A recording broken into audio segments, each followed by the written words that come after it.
An active Amber Alert that was issued about 90 minutes ago out of Riverdale. Riverdale police say the children's mother was found dead in a house fire. It was actually in a trailer a few hours ago, and both children and their father are gone. This is the man they're looking for right now, along with his two children.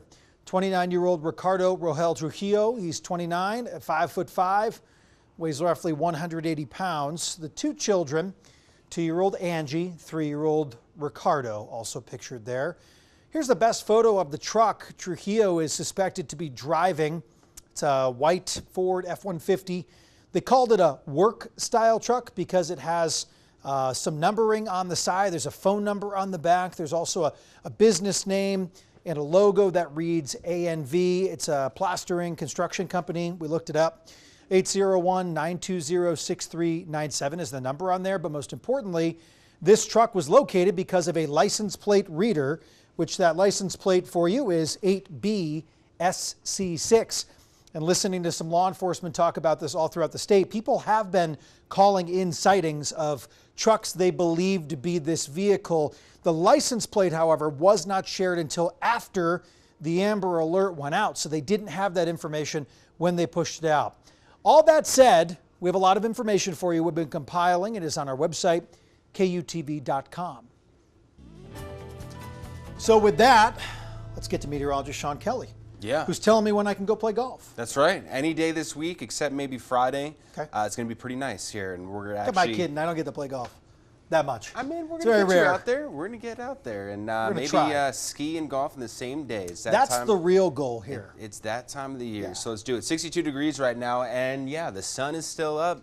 It is a gorgeous evening across the area, dealing with clear skies across much of the Wasatch Front, and boy, is it spring-like and comfortable out there. We've got temperatures as we head into the evening and overnight dipping down into the 40s, so a little bit chilly. You'll need a light jacket early tomorrow morning, but we get ready for a really nice stretch of weather here in the days ahead. We're talking about record-breaking heat on Wednesday, getting close to it on Thursday, with temperatures in the St. George area even hotter, getting close to 90 degrees.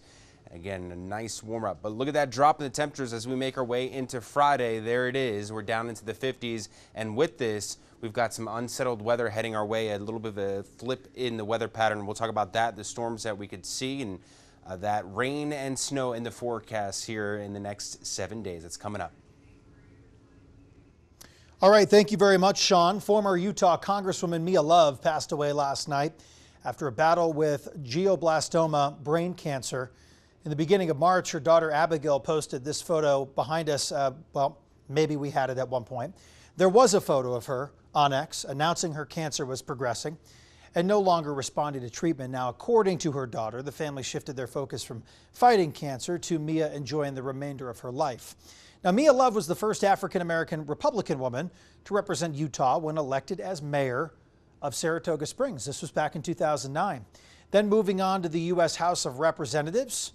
From 2015 to 2019, she began working as a political commentator for CNN in 2019. And that was when, roughly, I had my first interaction with Mia Love. And she was kind enough to still speak to us here on the local media level, even while she was working for CNN. Still occasionally interviewed about topics here in Utah. So Mia Love had a long political career here in the Beehive State, was constantly breaking the glass ceiling. And earlier today, we spoke with Jason Perry, the Vice President for Government Relations and the Director of the Hinckley Institute of Politics at the University of Utah, asking him what Mia Love will be remembered for. Now that you break those ceilings, she was a political trailblazer in every sense of it. And we all look to her, particularly how she got involved in politics, how she stayed in politics. Not many people know that her first job running for city council of Saratoga Springs came because she was trying to solve a problem. These midge flies in Saratoga Springs. She tried to get someone to help take care of it. She couldn't find anyone, so she had to take care of it herself. And I tell that story because it's a little bit how she was through her whole political career. She saw it as her job to help, and she truly did. Yeah, and during her time at our nation's capital, she did sponsor over 400 bills. She sponsored a lot. 20 of those became law, including the National Suicide Hotline Improvement Act, that was back in 2018, Firefighter Cancer Registry Act, that was 2018, American Manufacturing Competitive Act of 2016. These bills are still impacting Utah. She had a pretty big footprint over there at Congress. She was highly practical and very collaborative. These bills, several of them that you just mentioned, have an impact on the state of Utah, but they will continue to have an impact throughout our country. There was one of these times when she pushed back when she needed to push back, but she really sought ways to reach across the aisle. And she used her experience often as someone who was elected at a local level and then also on the national level to really help push an agenda forward in a way that really comes when you have true great experience, which she did. She was bipartisan in terms of her dialogue and also in terms of her principles. And despite her, her presence, especially being the first Black Republican Congresswoman, and she spent 4 years representing Utah, what else made her time at the nation's capital historic? Well, she became a true role model, and it's so important to know her breakout came from the Republican National Convention in 2012. So people still look at that as one of those opportunities where you can truly rise by having a good policy and a message that resonates across the country. And I think that's just really why people wanted her to be around them. She represented not just a lot of very important principles right there, but she was able to reach across the aisle in a very unique way. It's one of those, she was a Republican, she never sacrificed her conservative principles, but she was the kind of mind you just wanted on your side. Whatever the bill was, whatever the issue was, she made it better through her approach. All right, Jason, thank you so much for giving us a little perspective on her career. A 3-year battle with brain cancer, that was very tough for her, I know. And we think about her family and her loved ones today as they remember her like you're remembering her today. We appreciate it. Thank you. Well, many leaders took to social media to pay their respects and also share their memories. We have a few of them for you here. Representative Celeste Malloy posting on X saying, "Mia Love helped blaze the trail that I now walk. She served with grace and inspired many with her conviction that the American dream is alive and well. Our state and country are better because of her. My deepest condolences to the Love family." And this from former Vice President Mike Pence. Mia Love served Utah and America with courage and grace. Her life made a difference for the nation, and she will be deeply missed. Karen Pence and I are praying for her family, friends, and all who admired this good and godly woman. Former U.S. Senator Mitt Romney took to X as well, saying, "Heavy heart with the passing of my friend and colleague Mia Love. Her energy, enthusiasm, and wit made her a standout member of Congress. Her faith and fortitude made her a model for me and for countless others. We will dearly miss you, Mia." Representative Burgess Owens here saying he was heartbroken to hear of Mia's passing, saying in part, "She was a trailblazer, a faithful servant, bright light in so many lives, and a dear friend. Our Utah communities mourn with the Love family, and we pray that they find peace and comfort. Mia served Utah's 4th District with distinction, bringing passion, energy, and unwavering dedication to everything she did. It's a profound honor to follow in her footsteps and build upon the foundation she laid. Today, while we grieve her loss, we also celebrate her tireless commitment to public service, her historic contributions, and the countless lives she touched through her work." Coming up on Arc Salt Lake, a family filled with professional athletes and the mother-daughter duo hoping to inspire future generations.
Welcome back. It's a special time for women's sports in Utah. Love Salt Lake is in its first season bringing professional women's volleyball back to the Beehive State. Utah's first pro volleyball team for the ladies started back in 1994 with our very own Mary Nichols as a part of that team. Now, Mary and I have shot hoops together, but one thing we haven't done is pepper the volleyball. We'll have to do that at some point. In today's Eye on Utah, Kristen Kenny has the inspiring story of a local mother-daughter duo blazing trails in the sport. For Utah's own Danny Drews, sports is life. She was a star volleyball player at the University of Utah, then joined the U.S. national team, and now is back home playing for Love Salt Lake's pro women's team. But Danny has told me that volleyball is more than a game. It's about family legacy and inspiring the next generation. I feel like a lot of club girls have been to a lot of the games, and just to interact with them afterwards and just to see how excited they are to be there, it has been very fulfilling for me. Danny remembers being that young girl and looking up to one woman in particular. And I asked you who was your inspiration, and you said your mom. Yeah. And tell me about your mom and how she was an inspiration in your journey. She was my first coach, my first trainer, Her mom, Nikki Barton, was a dual sport athlete also at the U, excelling in both basketball and volleyball. I just knew no different, just to have a really strong woman role model in my life. And I think that's something I could have easily taken for granted, but yeah, I mean, she's just a baller. And it turns out she was also a trailblazer, playing on Salt Lake City's very first pro women's volleyball team. Dude, for one season, and she works with someone who can prove it. I should have called Mary on the way over here and said, Mary, what was the... That Mary she's referring to is none other than our own Mary Nichols, who played on the same team. Now it's a full circle moment. When you watch Danny at this professional level, what thoughts come to your mind? I get to do this over, but it's more fun and it's better.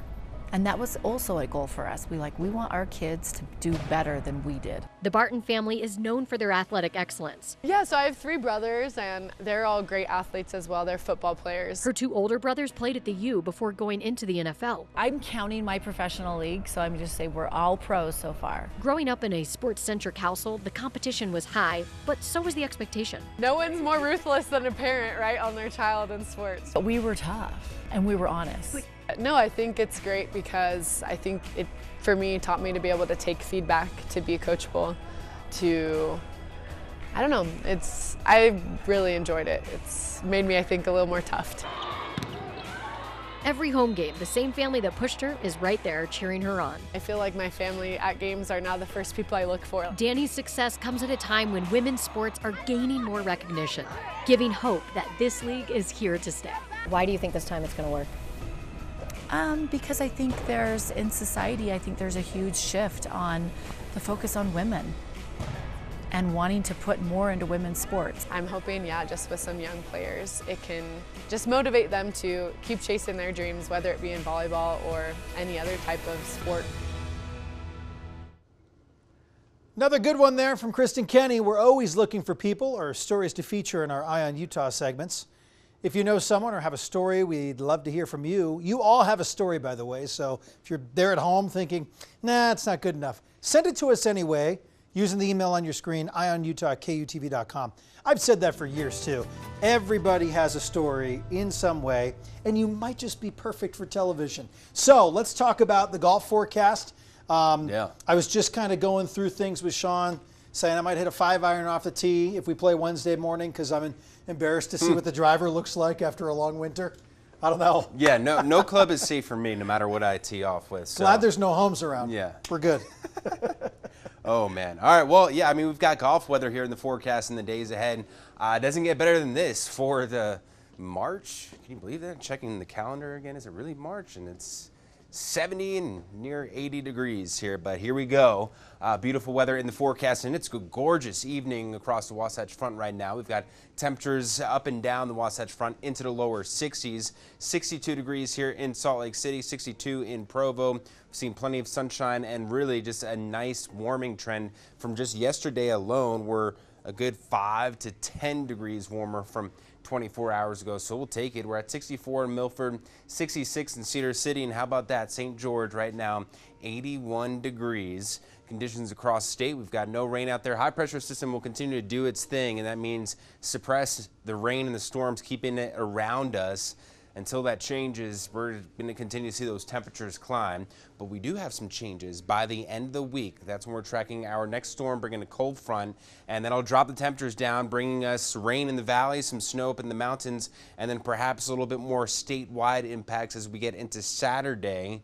I don't think it'll be as far southern reaching as the St. George area, but just the north and definitely central and northern Utah will be dealing with more mountain snow and valley rain. So don't put away the shovels just yet. Don't put away the ski gear just yet as well, as we could see some good snow potentially up into the mountains, especially as we enter early next week, as more of an active weather looking like will continue as we get towards the end of the month and into the next month. Lows tonight, we're down into the 40s and 30s. Highs tomorrow, we're into the lower 70s here, so absolutely beautiful weather in the forecast. St. George, how about that? 90 degrees on Wednesday. Thursday and Friday, we're into the 80s and 70s here. Breezy to windy conditions in the days ahead from Thursday, Friday into Saturday along the Wasatch Front.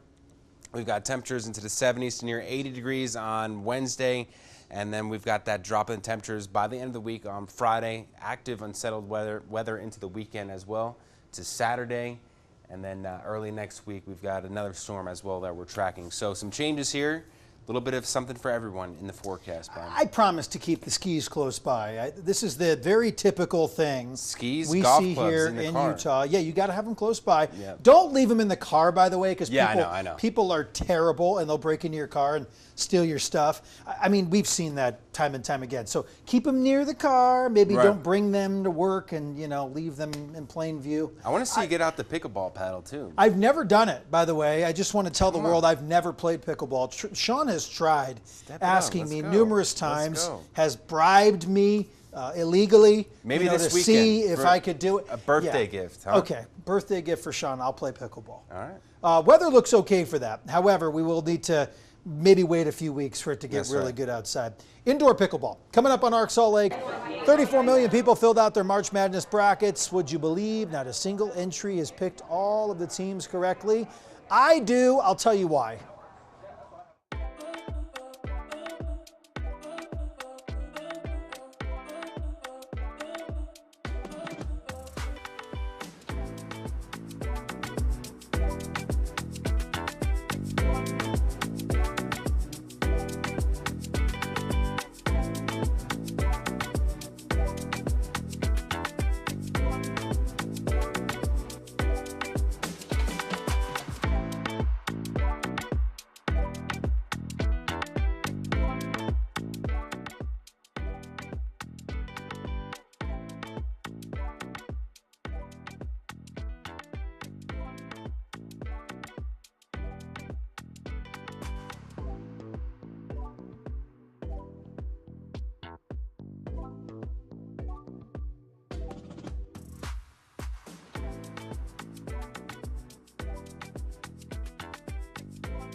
Sweet 16 now set for the college basketball tournament for the men's side. Millions of people sharing one thing in common. The brackets are busted. March Madness has frankly been maddening, or mehness. I heard that earlier today. People aren't that stoked about it. 34 million people filled out their brackets on various platforms before the tournament started. Right now, not a single entry has picked all of the teams correctly, Sean. Yeah, the annual competition has had its fair share of upsets. That included Creighton upending Louisville, McNeese State beating Clemson, and Arkansas taking down St. John's. So that's a 9 over an 8, a 12 over a 5, and a 10 over a 2. You see those upsets every single year. But what you don't see this year, by the way, are the crazy upsets. We didn't see a 15 beat a 2 this year. No. We didn't see a lot of higher seeds take down the lower. That's why, because people are predicting brackets on upsets now because of recent history. This year's gone pretty smooth.